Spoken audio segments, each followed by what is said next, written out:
খুলনায় কেন্দ্রীয় বিএনপির তথ্য বিষয়ক সম্পাদক ও খুলনা ৪ আসনের সংসদ সদস্য প্রার্থী আজিজুল বারী হেলাল রূপসার আলাইপুর বাজার সহ তার নির্বাচনীয় এলাকায় বিভিন্ন পূজামণ্ডপ পরিদর্শন করেন।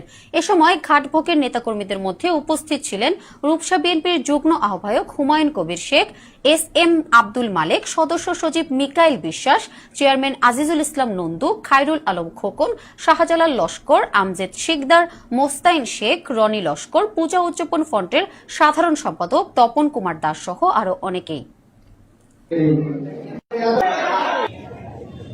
আমাদের ক্যামেরার মাধ্যমে তাদের স্মৃতিগুলো আমরা চাই যে আমাদের নিজের ভাই আগামী জাতীয় নির্বাচনে আপনাদের কাছে কমিটির তথ্য বিষয়ক সম্পাদক জননেতা আজিজুল বারী হেলালের আপনাদের মাঝে আসার কথা। আমরা আসতে পেরে নিজেকে ধন্য মনে করছি এবং একটি কেন্দ্রীয় পূজা মন্দির যাতে আমরা প্রতিষ্ঠিত করতে পারি এই জন্য আমরা অঙ্গীকারাবদ্ধ।